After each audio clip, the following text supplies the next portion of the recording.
राधे राधे दोस्तों, आप सभी का मेरे YouTube चैनल पर बहुत बहुत स्वागत है। आप सभी को सबसे पहले इंद्रा एकादशी व्रत की बहुत बहुत शुभकामनाएं। हिंदू धर्म में एकादशी का विशेष महत्व है। पंचांग के अनुसार साल भर में कुल 24 एकादशी पड़ती हैं। ऐसे में हर माह के कृष्ण और शुक्ल पक्ष में एक एक एकादशी पड़ती है। ऐसे ही पितर पक्ष में पड़ने वाली एकादशी का विशेष महत्व है। आश्विन मास की कृष्ण पक्ष की एकादशी को इंद्रा एकादशी के नाम से जानते हैं। इस दिन भगवान विष्णु के साथ माता लक्ष्मी की पूजा का विधान है। मान्यता है कि इस दिन विधिवत पूजा करने के साथ व्रत रखने से सुख समृद्धि की प्राप्ति होती है। इसके साथ ही हर दुख दर्द से निजात मिल जाती है। इसके साथ ही पितरों को मुक्ति दिलाने में मदद करती है। इस दिन पूजा पाठ करने के साथ साथ व्रत कथा का पाठ अवश्य करना चाहिए। इससे जीवन में खुशियां ही खुशियां आती हैं। आइए जानते हैं इंद्रा एकादशी की संपूर्ण कथा। धर्मराज युधिष्ठिर कहने लगे कि हे भगवान, आश्विन कृष्ण एकादशी का क्या नाम है, इसकी विधि तथा फल क्या है, कृपा करके इसके बारे में कहिए।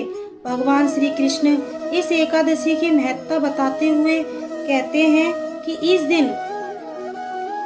इस एकादशी का नाम इंद्रा एकादशी है। ये एकादशी पापों को नष्ट करने वाली तथा पितरों को अधोगति से मुक्ति देने वाली होती है। हे राजन, ध्यान पूर्वक इसकी कथा सुनो। इसके सुनने मात्र से ही वाय पेय यज्ञ का फल मिलता है। प्राचीन काल में सतयुग के समय में महिष्मती नाम की एक नगरी में इंद्रसेन नाम का एक प्रतापी राजा धर्म पूर्वक अपनी प्रजा का पालन करते हुए शासन करता था। वह राजा पुत्र पौत्र और धन आदि से संपन्न और विष्णु का परम भक्त था। एक दिन जब राजा सुख पूर्वक अपनी सभा में बैठा था तो आकाश मार्ग से महर्षि नारद उतरकर उसकी सभा में आए। राजा उन्हें देखते ही हाथ जोड़कर खड़ा हो गया और विधि पूर्वक आसन में अर्घ्य दिया। सुख से बैठकर मुनि ने राजा से पूछा कि हे राजन, आपके सातों अंग कुशल पूर्वक तो हैं, तुम्हारी बुद्धि धर्म में और तुम्हारा मन विष्णु भक्ति में तो रहता है। देव ऋषि नारद की ऐसी बातें सुनकर राजा ने कहा, हे महर्षि, आपकी कृपा से मेरे राज्य में सब कुशल हैं। मेरे यहाँ यज्ञ कर्मादि सुकृत हो रहे हैं। आप कृपा करके अपने आगमन का कारण कहिए। तब ऋषि कहने लगे कि हे राजन, आप आश्चर्य देने वाले मेरे वचनों को सुनो। मैं एक समय ब्रह्मालोक से यमलोक को गया। वहाँ श्रद्धा पूर्वक यमराज से पूजित होकर मैंने धर्मशील और सत्यवान धर्मराज की प्रशंसा की। उसी यमराज की सभा में महान ज्ञानी और धर्मात्मा तुम्हारे पिता को एकादशी का व्रत भंग होने के कारण देखा। उन्होंने संदेशा दिया, सो मैं तुम्हें कहता हूँ। उन्होंने कहा कि पूर्व जन्म में कोई विघ्न हो जाने के कारण मैं यमराज के निकट रह रहा हूँ। सो हे पुत्र, यदि तुम आश्विन कृष्ण इंद्रा एकादशी का व्रत मेरे निमित्त करो तो मुझे स्वर्ग की प्राप्ति हो सकती है।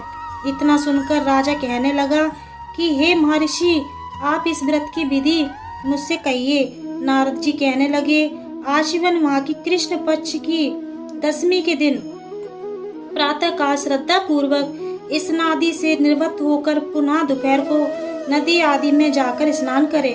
फिर श्रद्धा पूर्वक पितरों का श्राद्ध करें और एक बार भोजन करें। प्रातः काल होने पर एकादशी के दिन दातुन आदि करके स्नान करें। फिर व्रत के नियमों का भक्ति पूर्वक ग्रहण करता हुआ प्रतिज्ञा करें कि मैं आज संपूर्ण भोगों को त्याग कर एकादशी का व्रत करूंगा। हे अच्युत, हे पुंडरीकाक्ष, मैं आपकी शरण में हूँ, आप मेरी रक्षा कीजिए। इस प्रकार नियम पूर्वक शालिग्राम की मूर्ति के आगे विधि पूर्वक श्राद्ध करके योग्य ब्राह्मणों को फलाहार का भोजन कराएं और दक्षिणा दे। पितरों के श्राद्ध से जो बच जाए उसको सूंघकर गौ को दे तथा धूप दीप गंध पुष्प नैवेद्य आदि सब सामग्री से ऋषिकेश भगवान का पूजन करें। रात में भगवान के निकट जागरण करें। इसके पश्चात द्वादशी के दिन प्रातः काल होने पर भगवान का पूजन करके ब्राह्मणों को भोजन कराएं। भाई बंधुओं, स्त्री और पुत्र सहित आप भी मौन होकर भोजन करें। नारद जी कहने लगे कि हे राजन, इस विधि से यदि तुम आलस से रहित होकर इस एकादशी का व्रत करोगे तो तुम्हारे पिता अवश्य ही स्वर्गलोक को जाएंगे। इतना कहकर नारद जी अंतर ध्यान हो गए।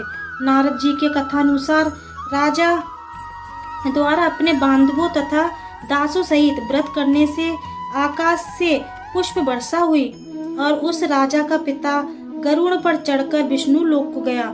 राजा इंद्रसेन भी एकादशी के व्रत के प्रभाव से निष्कष्टक राज्य करके अंत में अपने पुत्र को सिंहासन पर बैठाकर स्वर्गलोक को गया। तो बोलिए विष्णु भगवान की जय, माता लक्ष्मी की जय, एकादशी माता की जय।